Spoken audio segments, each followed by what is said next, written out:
Hi, friends. Welcome back. This is an original story from Hidden Revenge Family, and it took a turn you truly didn't see coming. Let's get into it. I pulled into my parents' driveway in a 12-year-old Chevy that rattled every time I hit the brakes. The engine clicked as it cooled down like it was counting the seconds of my return. 12 years away, 12 years of service. And this was the welcome home. The house looked the same white paint peeling near the porch, same wind chime Mom refused to replace. Same crack in the third step that Dad kept saying he would fix. Some things never move forward. I stepped out in jeans boots and a plain jacket. No medals, no insignia, just Maya the office clerk at some base nobody cares about. That was the story they knew. That was the story I let them believe. The front door opened before I reached it. Tessa stood there, first phone already in her hand, camera pointed at me like I was content. "Well, look who decided to clock out of the supply closet," she said, smiling at her screen before she smiled at me.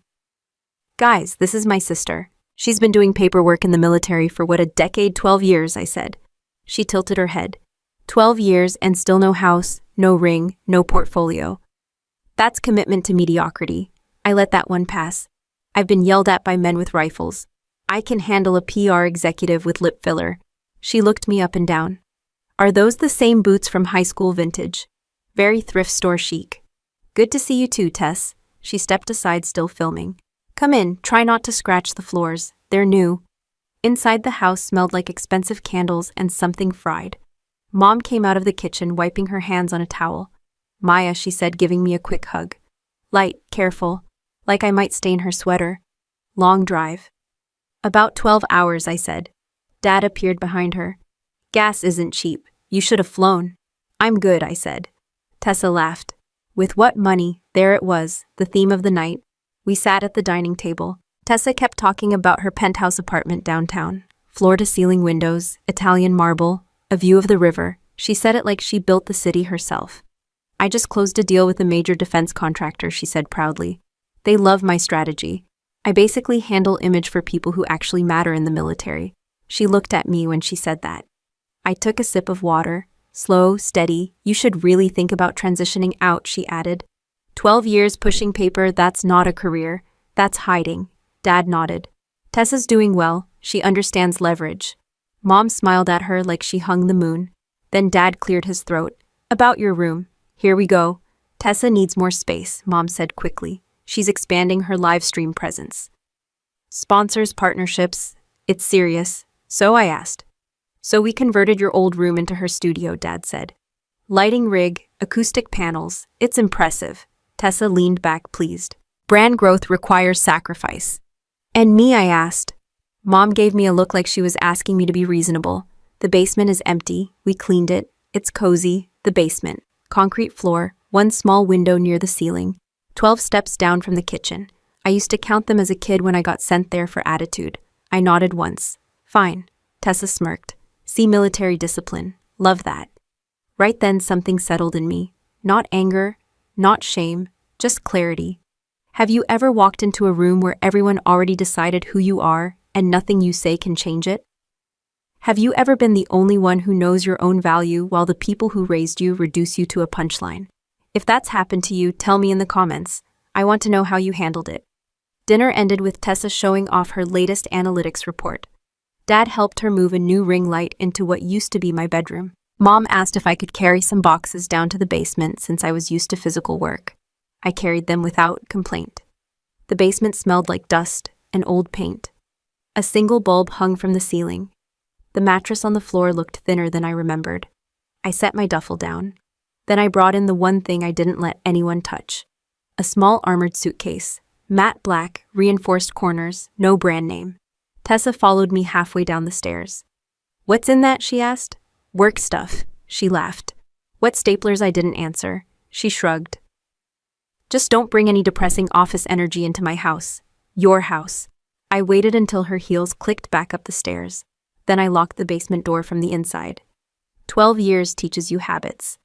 I scanned the room automatically. Entry points, sight lines, blind spots, the tiny window, the old vent near the ceiling. I moved a box aside and crouched near a stack of old mail that had been shoved into a plastic bin. My name was on several envelopes, military return address, already opened, carefully opened. Not torn, not accidental. I picked up one dated 3 years ago, another from last year, a few from months ago, all sliced open along the edge and resealed. My jaw tightened. I had requested sensitive correspondence be sent to this address while I was deployed overseas, benefits updates, legal documents, direct deposit confirmations. I checked my phone. No missed alerts, no suspicious login notifications. That meant someone here had access before. I stood still for a full 12 seconds. Slow inhale, slow exhale. The same breathing rhythm I use before making a call that changes someone's life. Upstairs, I heard Tessa laughing on a live stream. Family is everything, she was saying. I always support my loved ones. I almost smiled. I knelt beside the armored suitcase and unlocked it just enough to check the contents. Inside, wrapped in protective cloth, was a gold-trimmed service insignia and a medal authorized but never displayed publicly. The medal caught the dim basement light and reflected it back in a sharp line. I closed the case immediately and locked it again. They thought I spent 12 years filing paperwork in a storage room. They thought I came back with nothing.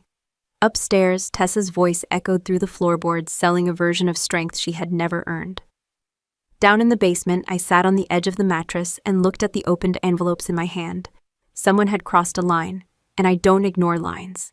I woke up before sunrise and drove to the VA office to reactivate my health coverage. 12 years in uniform means paperwork never really ends. You just change buildings. I sat in a plastic chair, filled out the forms, confirmed my service dates, and logged into my military savings portal while I waited for my number to be called. The balance didn't make sense. I blinked once and refreshed the screen. 0, not low, not delayed. 0, my thrift savings account, my deployment bonuses, housing allowances I barely touched, hazard pay from places my parents can't pronounce, 12 years of steady deposits stacked 1 month at a time, gone. I checked transaction history, withdrawals, large ones, structured, not random, not sloppy. The money had been transferred out in segments over the last 4 years. Same external account, same routing number. I memorized it in 12 seconds. I didn't react. I didn't curse. I didn't slam the phone against the wall like some dramatic movie scene. I closed the portal and walked to my car. Then I called Tessa. She answered on the second ring. I'm in a strategy session. Make it quick. Did you access my military savings account? Silence. Then a soft exhale. Wow. Straight to accusations. No hello. Did you access it? She clicked her tongue. You're welcome, by the way. For what? For not letting your money rot while you were playing soldier. My grip tightened on the steering wheel. Answer the question. I managed it, she said calmly. $450,000, invested wisely. You don't understand capital flow, Maya. You would have left it sitting there collecting dust. That wasn't yours. Oh, please, she said. You weren't here. You weren't using it. I turned it into equity. In what? My penthouse. Of course. The down payment alone was 6 figures, she continued.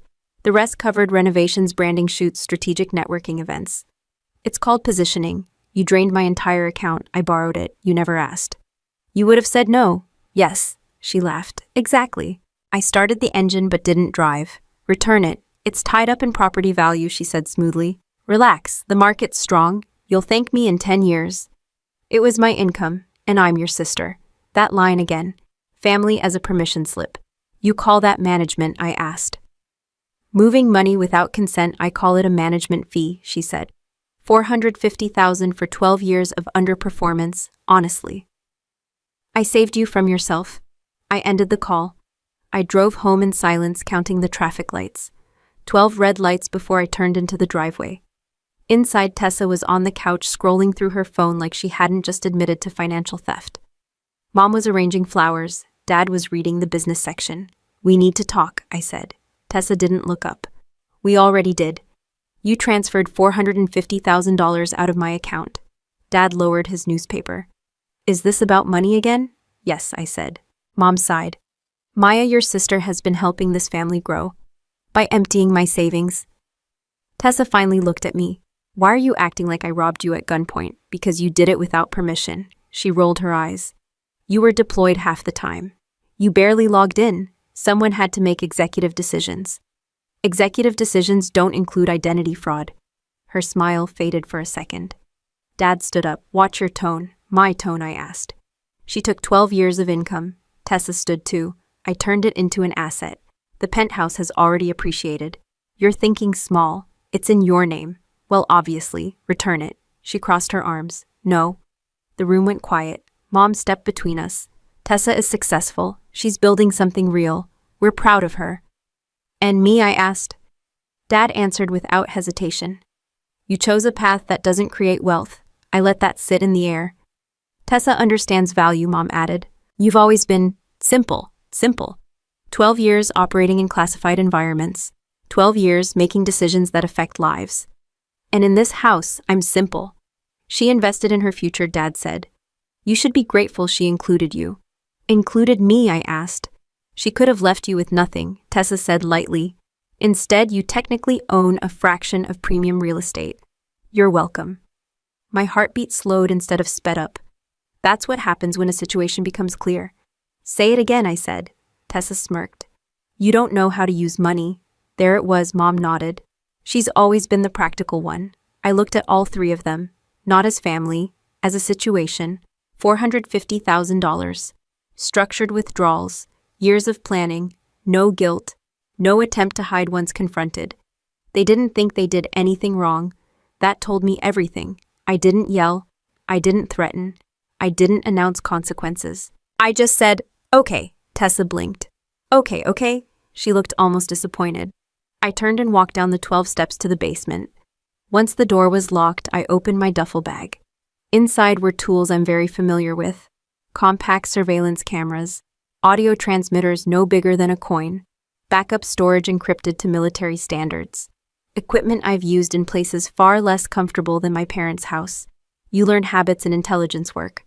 When someone shows you their hand, you don't argue. You observe. I mapped the house in my head. Entry points, high traffic zones, blind corners, kitchen, living room, hallway near Tessa's studio, the office where Dad keeps documents. I installed the first camera under the kitchen cabinet in less than 2 minutes. The second went behind a decorative vent in the hallway. The third inside a smoke detector casing. 12 devices total by the time I finished. Not paranoia, documentation. Upstairs, Tessa laughed loudly during another live stream. Family support is everything, she told her audience.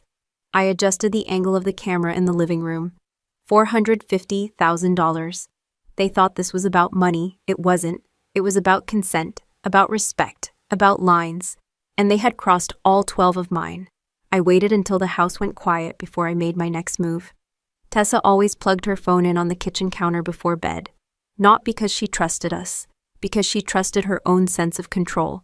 She believed no one in this house had the skill set to touch her digital life. She was wrong. At 12:17 a.m., the lights upstairs went off one by one. I counted the footsteps. Dad to the bathroom, Mom to the hallway, Tessa pacing in her studio, probably editing clips of herself talking about empowered leadership. When her door finally shut, I gave it 12 more minutes. I moved upstairs without a sound. Her phone sat exactly where I expected. Charging, face down, no passcode notifications on the screen. I didn't need her passcode. From my pocket, I pulled a compact device, no bigger than a key fob. Military-grade data extraction tool, field issue. The kind used when time matters and warrants are already signed somewhere far above your pay grade. I connected it to her phone. The screen flickered once. Encryption doesn't scare me. I've worked through systems designed by governments that don't even admit they exist. Tessa's biometric lock felt like a child's puzzle. Within 3 minutes, I had full access. Messages, banking apps, cloud storage, audio files. I mirrored everything to an encrypted drive in my jacket. First stop, financial records. There it was, not just transfers from my account to hers. There were emails between her and a private banker discussing long-term repositioning of dormant family assets. My dormant family assets. I opened the attachments. PDF files. Legal forms. One of them froze my hand mid-scroll. Voluntary relinquishment of inheritance rights. My name typed neatly at the top. Grandfather's property listed below. The land he bought after serving 30 years in the service himself. 12 acres outside the city. Clear title, no debt. And at the bottom, a digital signature, mine. Except it wasn't. I zoomed in. The stroke pressure was wrong. The spacing between the M and the V slightly off. I know my signature. I've signed deployment authorizations, classified directives, operational approvals, hundreds of times. This was a copy, a traced version, timestamped 2 years ago, filed with the county office. Witness signature Tessa Vance. I exhaled slowly through my nose. She didn't just take money, she tried to erase me from the family ledger. I kept digging. There were text threads between her and a real estate attorney. Once Maya signs off, the land is ours to leverage. She won't question it. She's barely home. She doesn't understand contracts anyway. The arrogance would have been impressive if it wasn't aimed at me. Then I found a folder labeled Archive. Inside were voice memos. I tapped one.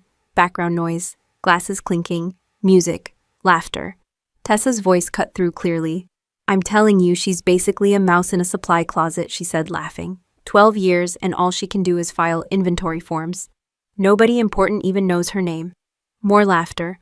Honestly, if she disappeared again, no one would notice. She's invisible, a male voice asked. Isn't she military? Technically, Tessa replied, but like the boring kind. Logistics, paperwork, she's not exactly saving the country. I stopped the audio. For 12 seconds, I let silence sit in my ears. Invisible.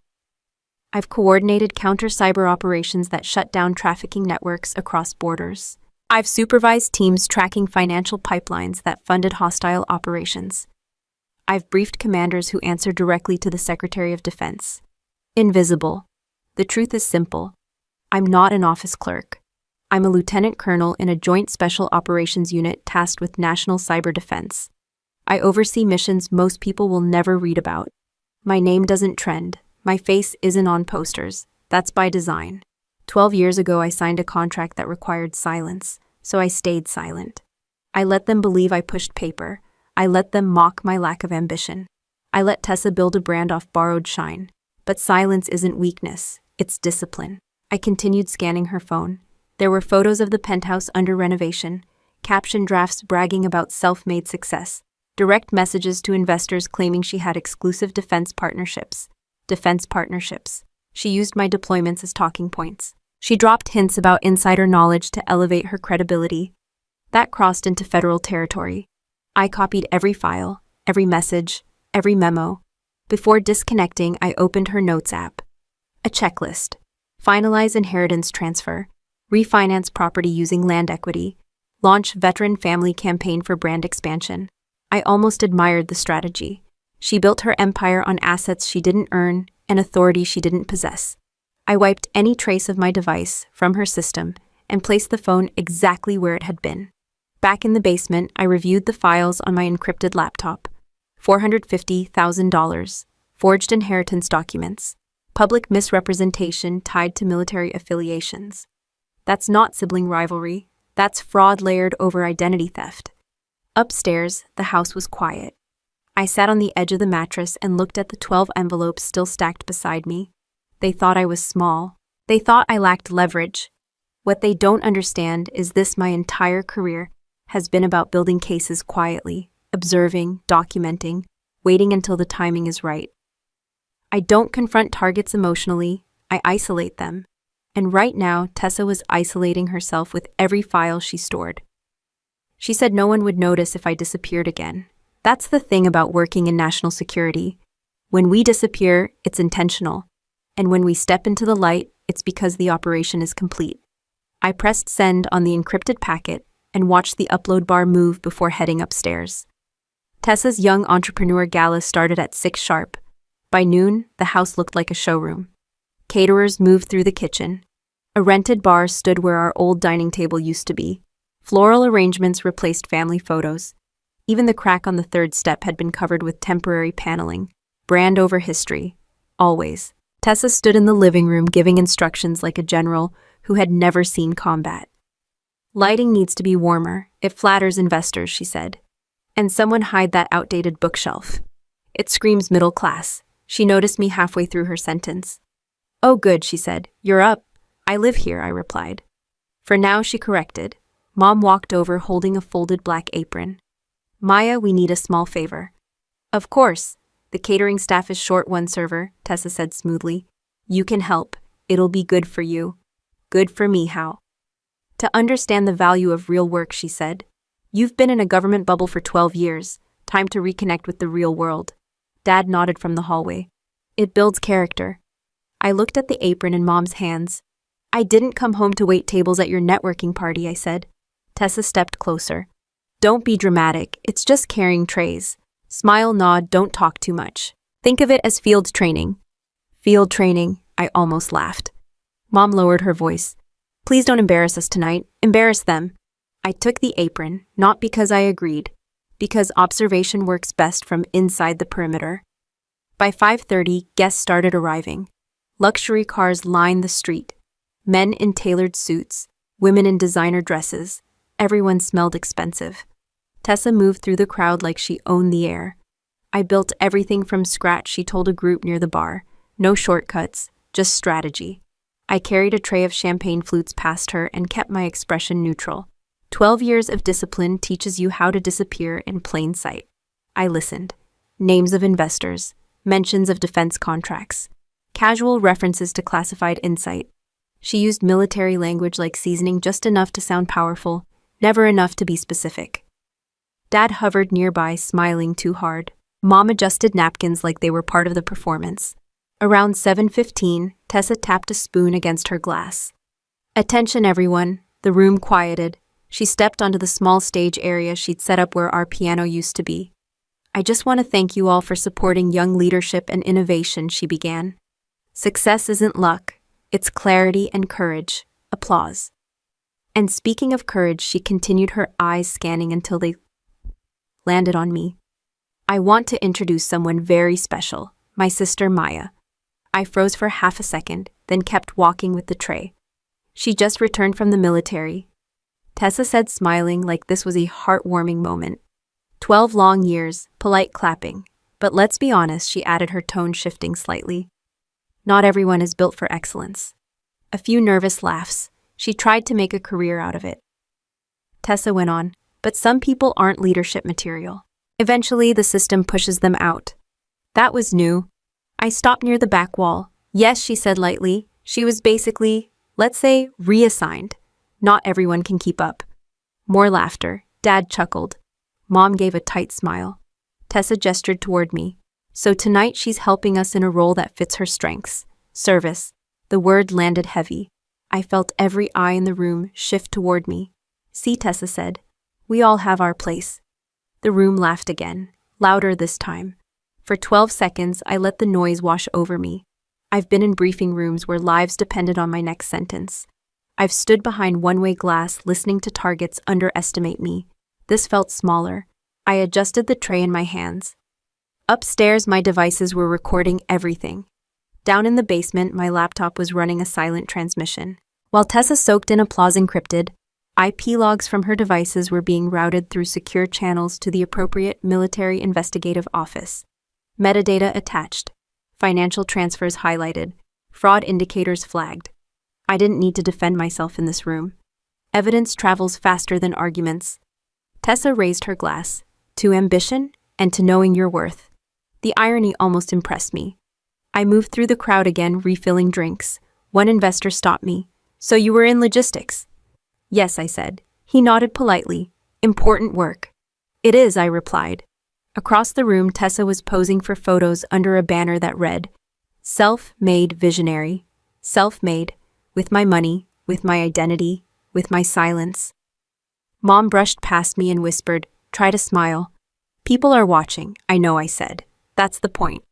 By 9 o'clock, the party was at full volume. Music, laughter, clinking glasses. Tessa stood at the center, glowing under rented lights. I checked my watch. 12 minutes since the final upload completed. Somewhere in a federal building, a file had just been opened. Tessa locked eyes with me from across the room and smirked. She thought she had control of the narrative. She thought humiliation was leverage. She thought I would react. Instead, I carried another tray of champagne and waited. Operations aren't about emotion, they're about timing. And the clock had just started ticking. I was reviewing the surveillance footage from the gala when the doorbell rang. It was 9:12 a.m. Tessa was already in full makeup, pacing the kitchen while arguing with someone on speaker about brand partnerships. Mom opened the front door. A man in a dark suit stood there, early 50s, clean haircut, posture straight enough to pass inspection, no flashy tie, no wasted movement. I'm looking for Maya Vance, he said calmly. Tessa leaned around Mom and looked him up and down. We're not accepting deliveries, she said. Leave it at the door. I'm not a delivery driver, the man replied evenly. My name is Kessler.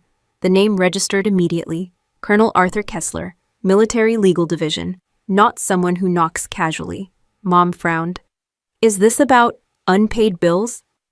Tessa's head snapped toward me at the bottom of the stairs. Oh my God, she said. You didn't tell us you were in trouble. I walked up slowly. Kessler's eyes met mine for half a second. Professional recognition, nothing more. Lieutenant Colonel V, he began. I cut him off gently. Maya is fine. He adjusted without missing a beat. Ms. Vance, I have official correspondence for you. He held out a thick red envelope. Tessa moved faster than I expected. She stepped between us and snatched it from his hand. Finally, she said, Reality check. Mom gasped. Tessa, don't open someone else's mail. She lives in our basement, Tessa replied. If it's debt-related, we deserve to know. Kessler didn't react. He just watched. Tessa turned the envelope over. Official seal, department insignia stamped in gold. She smiled. Look serious, she said. This is what happens when you pretend to have a career for 12 years. I held her gaze. Give it to me.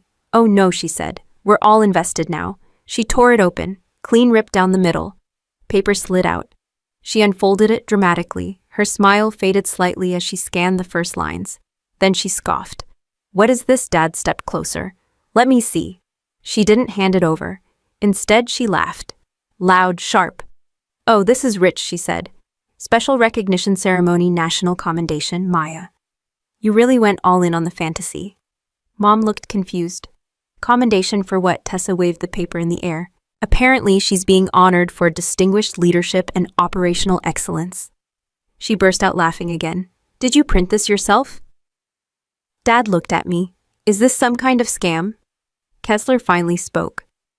It is an official summons to attend a state-level military honors ceremony, he said. Attendance required. Tessa's expression hardened.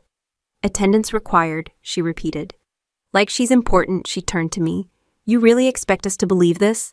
I didn't answer. She looked back at the letter. Lieutenant Colonel Maya Vance. She emphasized the rank sarcastically. That's not even your job. Dad shook his head.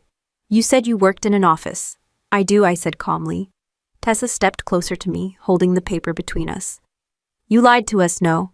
She narrowed her eyes. You're not a colonel, Lieutenant Colonel Kessler corrected quietly. Tessa ignored him. You can't even afford your own apartment, she said. And now you're some high-ranking officer?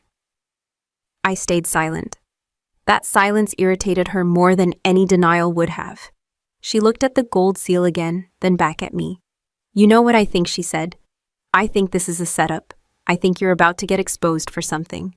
Without warning, she tore the letter in half, then in quarters, then into smaller pieces.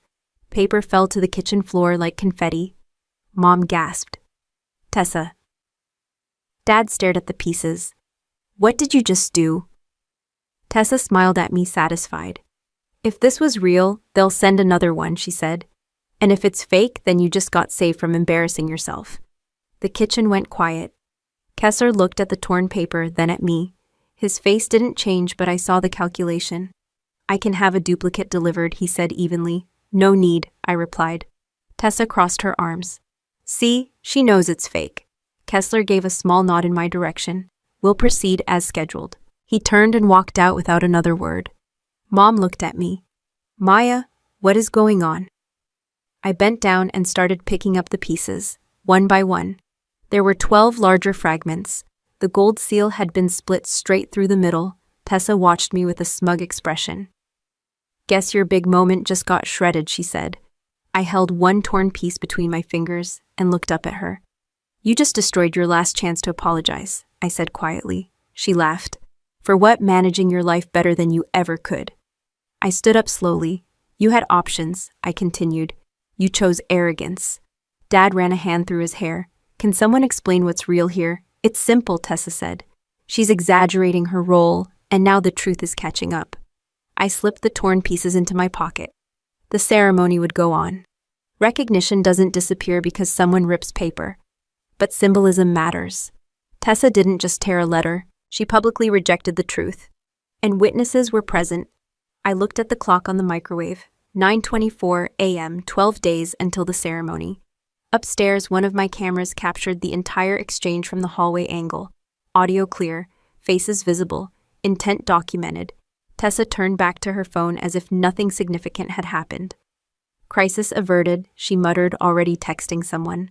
Mom looked unsettled. Dad looked confused. I walked back down the 12 steps to the basement. Once inside, I locked the door. I laid the torn pieces out on the small table and reconstructed enough to read the core details. Date, location, command authority, special national recognition, attendance mandatory. I placed the fragments into a clear evidence sleeve. Tessa thought humiliation was entertainment. She thought power was volume. She still believed I was the weakest person in the room. She hasn't realized yet that the door she tried to slam shut was never hers to control. And in 12 days, she's going to learn who the real gatekeeper is. I buttoned my jacket, checked my watch, and walked up the 12 steps to the kitchen. Ceremony day. The house was louder than usual. Mom was adjusting her necklace in the hallway mirror. Dad kept checking the time like he was about to close a business deal. Tessa stood by the door in a tailored white suit, phone in hand, already recording. Big day, she said to her followers. Honored to be a guest at the state military recognition ceremony. Relationships matter. Relationships. The BMW key fob dangled from her fingers. The new one. The car she'd bought 6 months ago. Paid in full with my money. Dad glanced at me. You're coming too, right? I was planning on it. Tessa laughed softly. In that, I looked down at my clothes. Neutral, clean, simple. What's wrong with it? I asked. She lowered her voice. It's a formal event. Try not to stand out. Mom stepped in. Maybe you shouldn't sit up front. It could confuse people. Confuse who? People who matter, Tessa said. Dad cleared his throat. Just don't make it awkward. Awkward. I nodded once. They walked out first. I followed them onto the driveway. Tessa slid into the passenger seat of the BMW like she belonged there. Dad drove. Mom waved at a neighbor. I reached for the back door handle. Tessa shook her head through the window. We don't have space, she mouthed dramatically. The back seat was empty. Dad rolled down the window slightly. Why don't you take a bus? Parking will be tight anyway. 12 seconds passed. Sure, I said. The BMW pulled away smoothly. I stood in the driveway watching it disappear. Silent deployment. I walked to the bus stop 3 blocks away. The ride took 40 minutes. I didn't mind. I've traveled in worse conditions. The venue came into view, a large civic auditorium draped in state flags and military insignia. Security presence visible. Uniformed officers at every entrance. I checked my phone. 12 unread messages from Tessa's group chat. Photos already posted. Caption front row energy. I approached the main entrance. 2 security lanes. One marked general admission. The other marked command access. I headed toward the command access gate. The sergeant at the checkpoint scanned the line ahead of me. When it was my turn, I handed him my ID. He looked at it once, then straightened immediately. Yes, ma'am, he said. He stepped aside and gestured me through. No questions, no hesitation. Inside staff members moved with purpose. An aide approached. Lieutenant Colonel Vance, he asked quietly. Yes. We've prepared the holding room as requested. Program begins in 12 minutes. Understood. Meanwhile, outside at the general admission line, I heard raised voices. I glanced through the glass. Tessa stood at the security desk, visibly irritated. There must be a mistake, she said loudly. I'm a listed guest. The officer scanned his tablet. Ma'am, your credentials are flagged. Flagged. That's impossible, Dad leaned in. We were invited. Yes, sir, the officer replied calmly. But there's an issue with documentation. Tessa crossed her arms. Call your supervisor. Another officer stepped over. I couldn't hear everything through the glass, but I caught fragments. Verification required. Pending review. Access temporarily restricted. Tessa's posture shifted from confident to defensive. She pulled out her phone, probably calling one of her contacts. From where I stood inside, the irony was almost perfect. She built influence on borrowed credibility, and now the system she tried to impress was asking questions. After several tense minutes, her entry was finally approved, but not at the front. They were redirected to a secondary seating section. General business guests. Not front row, not center. I stepped away from the glass and followed the aide down a private corridor. In the holding room, A uniform hung pressed and ready. Dark fabric. Service insignia polished. Medals aligned precisely. I changed quickly. 12 years of service don't show up in loud colors. They show up in small pieces of metal that represent things most people never see. A knock on the door. 5 minutes, ma'am, I nodded. Through a side hallway, I could hear the audience settling in. I took a breath, not nervous, just focused. When I stepped out toward the backstage area, I caught sight of the main hall through a gap in the curtain, rows filled with officers, officials, business leaders. And there, 3 sections back on the right, was my family. Tessa adjusted her suit and whispered something to Mom, probably complaining about the seating. Her eyes scanned the room, confident again. Then she spotted me near the side corridor. Her eyebrows shot up. She leaned toward Dad and pointed. I could read her lips clearly. She snuck in. Dad frowned, confused. Tessa shook her head and laughed. Of course she did. From her perspective, that was the only explanation. I wasn't supposed to have access. I wasn't supposed to walk through restricted doors. I wasn't supposed to exist in spaces labeled command. The announcer's voice echoed through the hall. Please rise for the presentation of colors. The audience stood, so did my family. I adjusted my jacket once and stepped into position backstage. 12 minutes ago, I was just the sister who took the bus. Now I was exactly where I was supposed to be. Tessa still thought I slipped through a side door. She hasn't realized yet that some doors don't open unless your name is already on the list. I stayed in the shadows near the side of the stage and watched the room fill with rank and ego. The auditorium looked different from backstage. From here, I could see everything without being seen. Rows of decorated officers, state officials, business leaders in tailored suits. Flags lined the walls, cameras positioned at precise angles. Tessa sat in the business section 3 rows behind the front command seating. Close enough for photos. Not close enough to matter. She held her phone up constantly. Selfie. Crowd shot, close-up of the stage. Caption drafts flashed across her screen. I could read her lips when she rehearsed them. Honored to support our nation's defenders. Support. Dad leaned toward her, trying to look important. Mom kept smoothing her hair and smiling at strangers, like proximity equaled prestige. My phone vibrated once. A text from Dad. Why are you standing back there? Another from Mom. You look out of place. Then Tessa. Stop hovering like a groupie. It's embarrassing. I didn't respond. I was in uniform now. Dark dress blues. Rank visible. Medals aligned. My name stitched clearly over my right pocket. But from their angle, I was partially blocked by a curtain. They couldn't see the details. Tessa zoomed in with her camera, probably trying to capture me looking awkward. Another message popped up. Tessa, you're acting like a pathetic tag-along, Dad. This is not your crowd, Mom. Please don't ruin this for your sister, 12 years of service, and I'm a tag-along. I silenced the phone. The lights dimmed slightly as the ceremony began. The master of ceremonies stepped to the podium, crisp voice, controlled pace. We gather today to recognize leadership, sacrifice, and service. Applause rolled through the hall. Awards were handed out first to community partners, a few business sponsors. Tessa clapped loudly for each one, leaning into photos like she was part of the inner circle. She whispered something to the woman next to her. I caught the phrase strategic defense relationships. I almost smiled. After the routine honors, the announcer's tone shifted. And now he said, pausing just long enough to build weight, we recognize an individual whose work has remained largely unseen. The room quieted. Tessa stopped typing.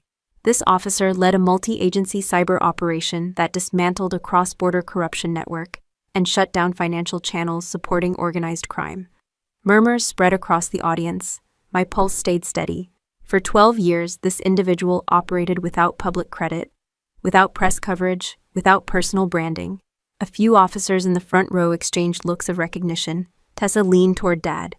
That's the operation I told you about, she whispered confidently. My contact in defense worked on that. Dad nodded, impressed. The announcer continued. The network targeted military families, veterans, and state contractors. It siphoned millions through fraudulent property transfers and manipulated digital identities. Property transfers. Digital identities. I saw Tessa's posture shift slightly. The lead officer coordinated joint federal and state resources to trace, isolate, and neutralize the threat. Neutralize. That word always makes civilians uncomfortable. Tessa crossed her legs and adjusted her jacket, trying to look composed. The announcer paused again. This silent hero's leadership exemplifies discipline, restraint, and integrity. Silence filled the room. 12 seconds stretched long. Then the announcer said, "For security reasons, much of the operational detail remains classified. However, today, we publicly acknowledge the officer who commanded the task force." Commanded. Tessa's head snapped toward the stage. She whispered again, louder this time. "That's definitely my partner's team." Mom smiled proudly, like somehow that reflected on her. Dad leaned forward in his seat. The announcer stepped aside slightly. "Please rise." The entire hall stood, chairs shifted, shoes scraped against polished floor. I stepped away from the curtain and into clearer view backstage. Tessa saw me first. Her eyebrows tightened. She texted quickly, "What are you doing up there?" Another message followed immediately. "This isn't funny," the announcer's voice carried across the hall. "Today we honor a leader who chose silence over applause. A commander who understood that real service does not need an audience." The weight of the words settled into the room. I saw a few senior officers in the front row glance toward my position. Recognition flickered across their faces. Tessa's confidence started to crack. She looked around, trying to find someone else near me, someone more plausible. There wasn't anyone. Her phone buzzed in her hand. Probably responses from the people she'd been bragging to. The announcer finished the sentence that changed the air in the room. "The officer who led this operation is here with us today." A pause. "Please prepare to recognize our silent hero." The hall held its breath. Tessa stopped smiling. For the first time since this started, she wasn't performing. She was calculating. And she still had no idea the person she mocked as invisible was about to step fully into the light. I stepped fully into the light as the side doors opened. Then he walked in. General Harrison. 4 stars on his shoulders. Perfect posture, controlled pace. The kind of presence that doesn't need introduction. The entire hall snapped to attention. Chairs pushed back in unison. Shoes aligned, spine straight. Tessa shot up from her seat so fast she nearly dropped her phone. This was her moment. I could see it in her face. She adjusted her jacket, smoothed her hair, lifted her chin. She believed she was about to be acknowledged. After all, she'd spent the last year telling people she had high-level defense partnerships. She'd hinted at exclusive collaborations. She'd positioned herself as a bridge between civilian influence and military credibility. In her mind, this was the payoff. General Harrison stepped to the podium. "Be seated," he said. The room obeyed instantly. He didn't waste words. For 12 years, he began a cyber task force, operated across state and federal lines to dismantle a network that targeted service members and their families. The screen behind him lit up. Images of financial flowcharts, red lines connecting shell accounts, geographic markers across borders. Tessa's smile tightened. General Harrison continued. The network engaged in identity theft, fraudulent property transfers, and unlawful financial manipulation involving active duty personnel. The air shifted. Dad leaned toward Tessa. "This sounds serious." She nodded quickly. "It's part of the operation I told you about." General Harrison paused. The commanding officer of this task force chose not to seek publicity, chose not to defend herself against personal attacks, chose discipline over ego. My phone buzzed once in my pocket. "Tessa, if this is about you, stop it right now." General Harrison stepped away from the podium, and instead of looking toward the business seating section, he looked directly at me. No hesitation, no confusion. He walked past the first row, past the second, past the section where Tessa sat upright, shoulders squared, ready to be called. He didn't even slow down. He moved straight toward the side of the stage, toward me. The entire hall followed his movement with their eyes. Tessa turned in her seat. Her expression shifted from anticipation to confusion. General Harrison stopped in front of me. He stood tall. Then he executed the most formal salute protocol allows. Sharp, precise, deliberate. "Lieutenant Colonel Vance," he said clearly, his voice carrying through the hall without a microphone. "Mission accomplished." The words landed like a controlled detonation. For a split second, there was silence. Then the room erupted in applause. Not polite applause. Standing, sustained recognition. I returned the salute. Professional, controlled. Tessa's face drained of color. Her mouth opened slightly, but no sound came out. The screen behind us changed. A photograph appeared. Me in full operational uniform. Metals visible, name clear. Another image followed. A timeline of the cyber operation, dates spanning 12 years. Another slide. Highlighted financial transfers. $450,000. Account numbers, transfer logs. The routing number I memorized on day one. Another slide. The forged inheritance document. Digital comparison overlay of my real signature versus the altered one. Red circles marking discrepancies. Tessa's hands began to shake. Dad looked from the screen to me, then back to the screen. Mom's hand covered her mouth. The announcer spoke again. The investigation uncovered internal exploitation of a service member's financial assets and attempted fraudulent property acquisition. Internal, exploitation, fraudulent, every word precise. The evidence wasn't theatrical, it was factual, documented, time-stamped, verified. The screen zoomed into a still image from a voice memo transcript. Text displayed clearly. She's basically a mouse in a supply closet. If she disappeared again, no one would notice. The date beneath it. 2 months ago, Tessa stumbled backward into her seat. Her knees didn't fully hold. She gripped the armrest as if the chair might move away from her. The people sitting beside her shifted uncomfortably. Phones that were once pointed at the stage slowly lowered. General Harrison stepped back toward the podium. "Service is not branding," he said calmly. "Integrity is not optional. No raised voice, no drama, just authority." I stood in place, posture steady. 12 years, 12 deployments, 12 times I chose silence over recognition. And now truth was standing in uniform. Tessa shook her head repeatedly, whispering something I couldn't hear. Dad leaned toward her urgently. Mom looked like the room had tilted. The final slide appeared. A simple statement. Charges pending financial misappropriation, identity fraud, document forgery. Under it, one-line referral to Military Criminal Investigation Division. The applause didn't stop immediately. It faded, gradually replaced by a different kind of silence. The kind that follows exposure. General Harrison stepped beside me. He didn't look at Tessa. He didn't need to. The evidence had already done that. He turned slightly toward the audience. Lieutenant Colonel Vance's restraint under personal provocation reflects the discipline we expect from our leaders. Restraint. That word mattered. I didn't fight back publicly.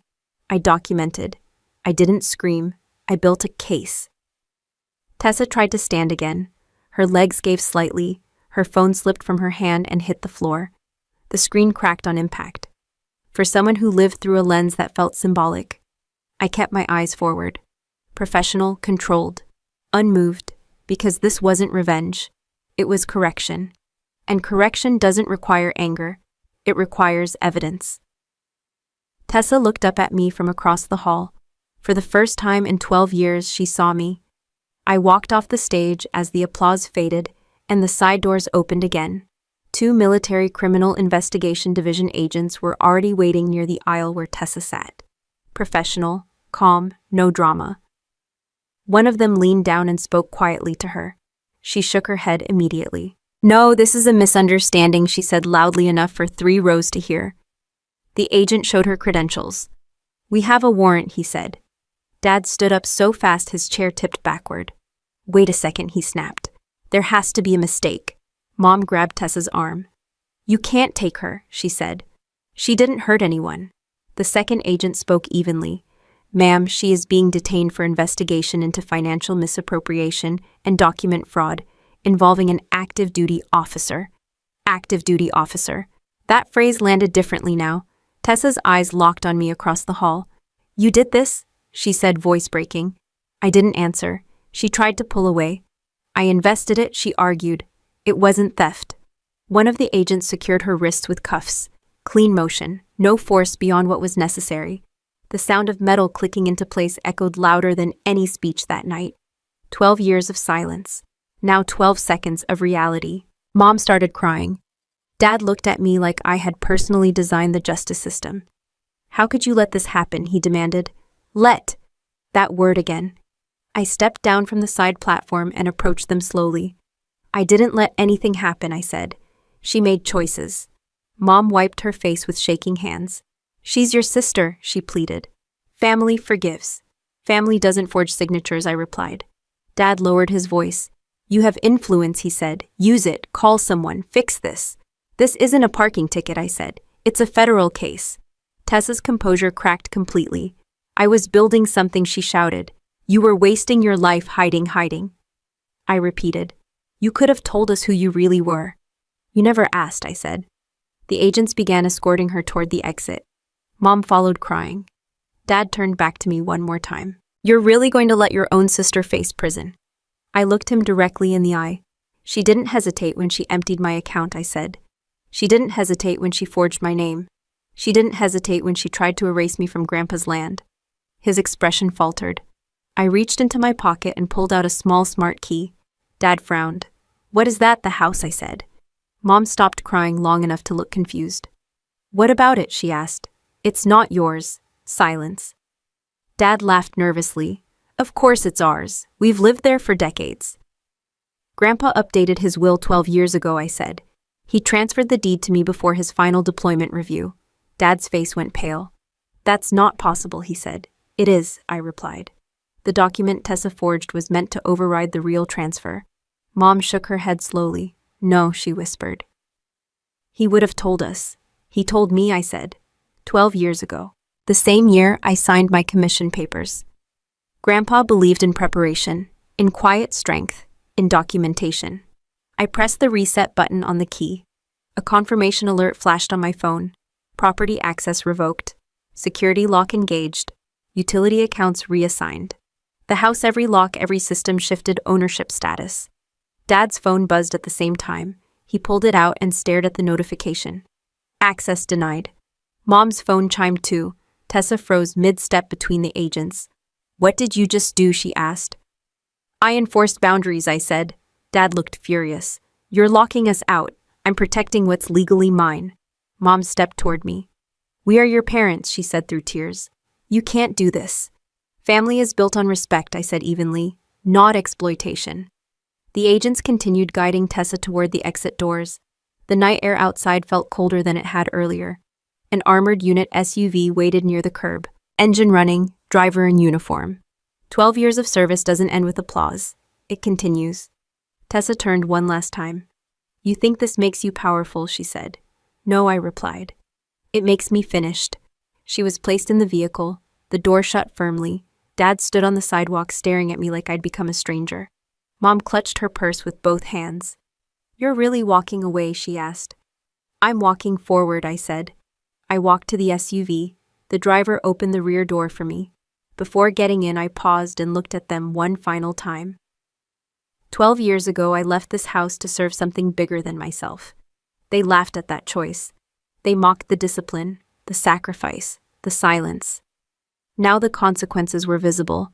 I stepped into the vehicle. The door closed. As we pulled away, I looked through the side mirror. Dad and Mom stood on the sidewalk, small, uncertain. The BMW sat parked under a streetlight. For the first time, it didn't look impressive. It looked expensive. There's a difference. They mocked 12 years of my service. Now there may be 12 years of legal consequences ahead for choices they defended. Respect can't be bought with stolen money. It's built with integrity. If you were in my position, would you have done the same, or would you have protected family at the cost of your own dignity? Tell me what you believe real loyalty looks like, and subscribe. If you believe justice should never depend on who shares your last name. I didn't go back to the house that night. Technically, it was mine. Legally, the deed had carried my name for 12 years, but ownership and belonging are not the same thing. I stayed on base instead. For the first time in a long time, the noise stopped. No live stream voices upstairs. No comments about my lack of ambition. No subtle reminders that I was the least impressive person in the room. Just quiet. I've lived in silence most of my adult life. Operational silence. Classified silence. The kind of silence where you don't post, don't brag, don't explain. You execute and move on. But there's another kind of silence. The kind where you let people talk over you. The kind where you let someone redefine your value because correcting them feels exhausting. For 12 years, I mastered the first kind. And for 12 years, I tolerated the second. There's a difference. Professional silence is discipline.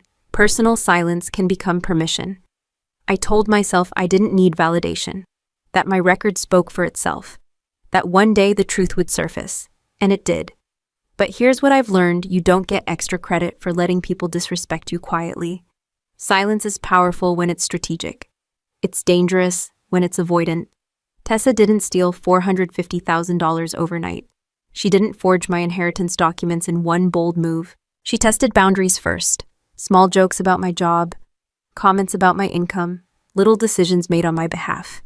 Each time I let it pass, because compared to what I deal with at work, it felt small, but small disrespect compounds.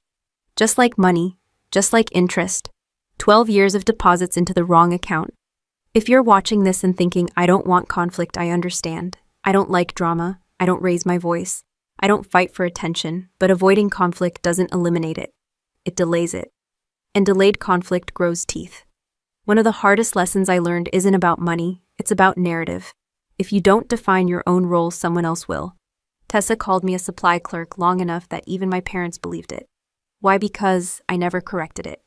Not publicly, not firmly. I told myself it didn't matter, but perception shapes behavior. When people believe you are small, they feel comfortable stepping over you. When people believe you lack leverage, they feel safe exploiting you. Competence does not automatically command respect. Clarity does. You can be the most capable person in the room and still be dismissed if you refuse to own your space. That doesn't mean you brag. It means you don't let lies stand unchallenged. Another lesson: documentation beats outrage. I could have screamed the night I saw my account balance at zero. I could have confronted Tessa in front of everyone at that gala. It would have felt good for about 12 seconds. Then what emotion feels powerful? Evidence is powerful. If you're dealing with family and money, here's something practical: never share passwords. Never allow informal management. Never assume blood equals accountability. Keep records, save emails, separate finances clearly. If someone pressures you to merge accounts without structure, that's not trust. That's risk. And if you feel guilty protecting your assets, ask yourself one question. Would you accept this behavior from a stranger? If the answer is no, why are you tolerating it from someone who claims to love you? Guilt is one of the most effective control tactics in families. You owe us. We sacrificed for you. Don't be selfish. Those phrases are powerful because they mix love with obligation. But love without boundaries becomes leverage. I don't regret serving 12 years in silence. I regret letting that silence bleed into my personal life. I regret assuming that competence would automatically be recognized. It isn't. You teach people how to treat you, not through speeches, through limits. And here's something else that matters: justice is not revenge. What happened to Tessa wasn't me winning. It was consequence catching up. There's a difference. Revenge is emotional. Justice is procedural. I didn't destroy her. She built her success on stolen foundations. When exposure came, the structure collapsed. If you're in a situation where someone is taking advantage of you, you have options.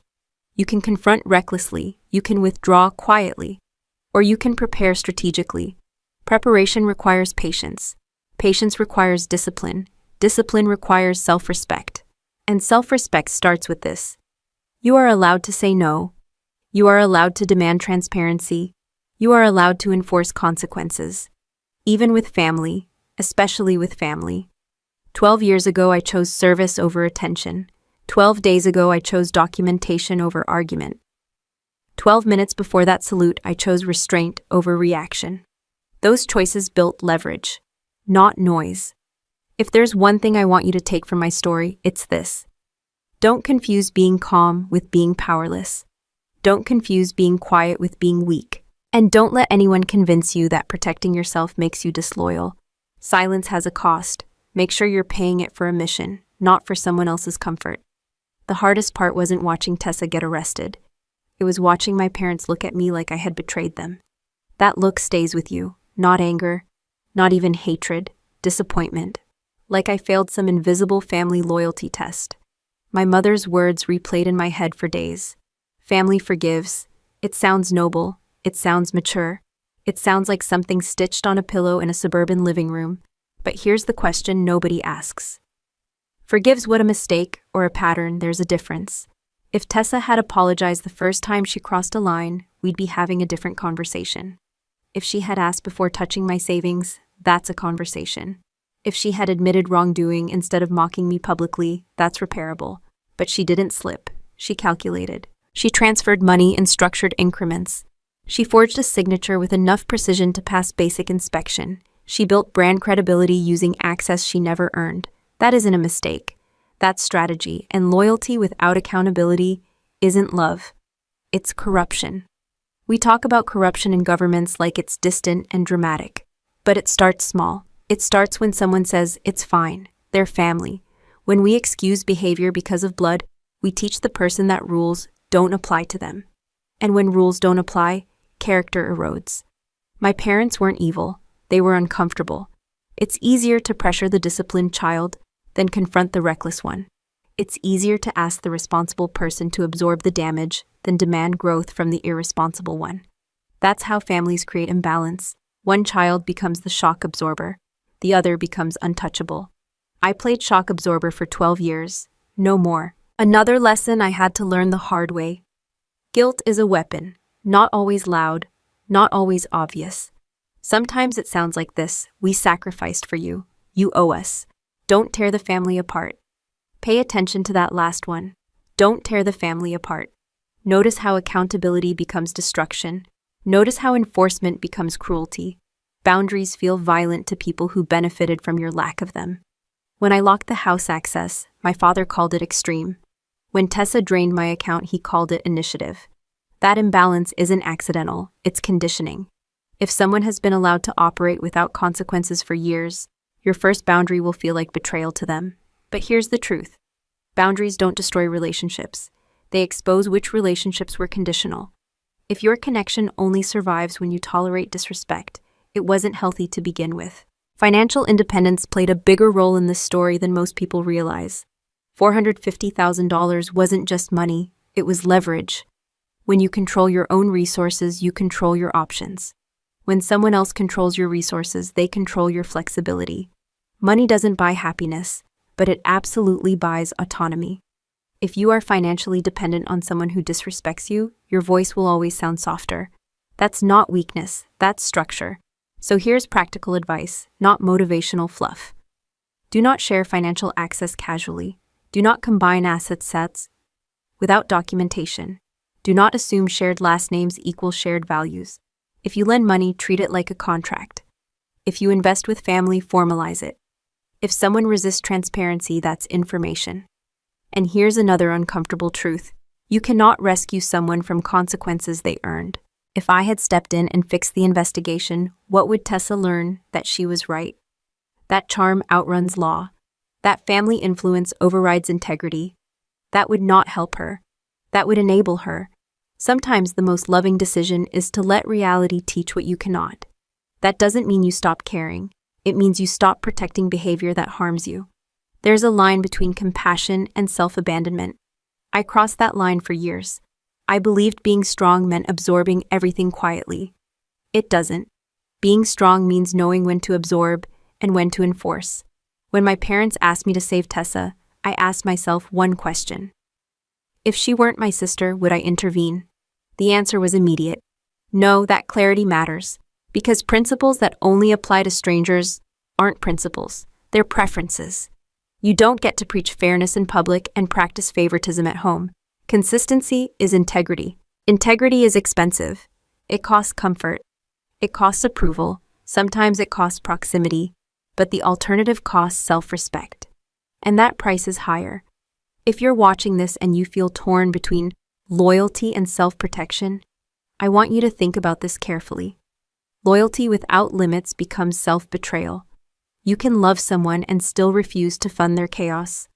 You can care about someone and still allow consequences. You can walk away from toxic behavior without walking away from your values. Boundaries are not betrayal. They are clarity. And clarity is not cruelty. It's honesty. For 12 years, I defended a country that believes in law. It would be hypocritical to ignore that law when it entered my own home. If your family expects you to sacrifice your dignity to preserve their comfort, that's not unity. That's imbalance. An imbalance always collapses. Not because someone enforced a boundary, but because someone refused to grow within it. The loudest moment of my life lasted less than 60 seconds. The salute, the applause, the screens lighting up with proof. After that, everything went quiet again. And honestly, that's where I'm most comfortable. For 12 years, I worked in rooms where no one clapped. No cameras, no hashtags, no proud of you posts, just briefings, decisions, consequences. Real power rarely looks impressive from the outside. It looks boring, it looks repetitive. It looks like showing up every day and doing the right thing even when no one is watching. Tessa built visibility. I built credibility. There's a difference. Visibility is fast, credibility is slow. Visibility gets attention. Credibility survives exposure. When the screens behind me showed the evidence, what collapsed wasn't just her reputation. It was the gap between image and substance. And that gap is where most people live now. We live in a world that rewards presentation, followers, engagement, perception. But perception has an expiration date. Character doesn't. For 12 years, nobody in my family saw what I was doing. They saw the car I drove. They saw the clothes I wore. They saw the absence of luxury. They measured value with surface indicators. And that's common. We all do it. We judge success by what's visible, but some of the strongest people you know are building quietly, paying off debt quietly, studying quietly, recovering quietly, healing quietly. Just because it isn't broadcast doesn't mean it isn't powerful. Here's something I've learned: in uniform, noise and strength are not the same thing. The loudest person in the room is rarely the most capable. The person who needs constant validation is usually compensating for something unstable. Real strength is steady. It doesn't need applause to continue. It doesn't collapse under scrutiny. Tessa's mistake wasn't ambition. Ambition is fine. Her mistake was building ambition on shortcuts. She wanted status without foundation, influence without responsibility, recognition without restraint. And when pressure came, there was nothing underneath to support it. If you're building your life right now, ask yourself a simple question. Am I building something that survives exposure? If someone examined your finances, your contracts, your ethics, your promises, would they hold? Or would you panic? Exposure is not the enemy. Exposure is the audit. And audits reveal structure. Another thing I want to make clear. Justice is not revenge. Revenge is emotional. Justice is procedural. I didn't celebrate when Tessa was arrested. I didn't feel triumphant when the house access transferred. I felt resolved. That's different. Revenge seeks to inflict pain. Justice restores balance. There's no high after justice. There's stability. If you're holding on to anger towards someone who hurt you, I understand that instinct. But anger is heavy. Documentation is lighter. Planning is calmer. Growth is cleaner. The most satisfying outcome isn't watching someone fall. It's realizing you no longer need to prove anything. When General Harrison saluted me, it wasn't about humiliation. It wasn't about embarrassing my sister. It was about acknowledgement of work done in the dark. And that acknowledgement didn't change who I was. It revealed who I had already become. Respect doesn't arrive because you demand it. It arrives because you embody consistency. It arrives because you keep your word when it's inconvenient, because you follow law even when it hurts your own circle, because you don't sell integrity for applause. If you are in a season where nobody sees your effort, keep going. If you feel underestimated, don't shrink, improve. If people misjudge you, correct the record when necessary, but don't chase approval. Approval fades. Skill compounds. Character compounds. Discipline compounds. Just like money, just like reputation. 12 years ago, I left home without status. 12 years later, I returned with clarity. Not about my rank, not about my medals, about my boundaries, about my standards, about who I am when nobody is clapping.